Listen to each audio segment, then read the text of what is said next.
It's one of the most famous tourist destinations in Mexico. Acapulco, a beach resort located in the Mexican Riviera, welcomes hundreds of thousands of international tourists every year.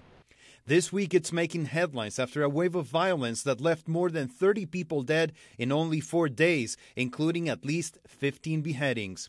The bodies of decapitated men between the ages of 25 and 30 were left outside a shopping center not far from the upscale hotel area known as Diamond Point. The Mexican government says they're dealing with a turf war between drug cartels. Pero es un ejemplo claro de que la violencia se origina por... It's a clear example that violence originates in wars between criminal organizations and the action or inaction of local authorities. That's precisely why it's crucial to reinforce the federal presence. Violence in Acapulco has dramatically increased in the last few months.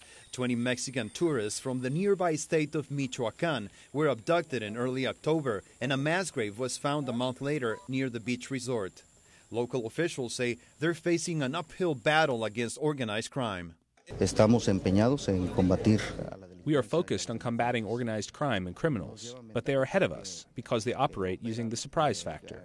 They act with premeditation. As relatives of the most recent victims bury their dead, many wonder how deeply the recent wave of violence will affect this top tourist destination. The numbers so far appear to be holding up. According to the Mexico Tourism Board, nearly 5.4 million Americans traveled south in the 11 months ending November last year.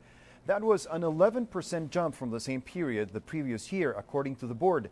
The increase, though, may seem less dramatic when considering the slow but steady economic recovery in the U.S., but at least tourists aren't staying away from Mexico in large numbers yet.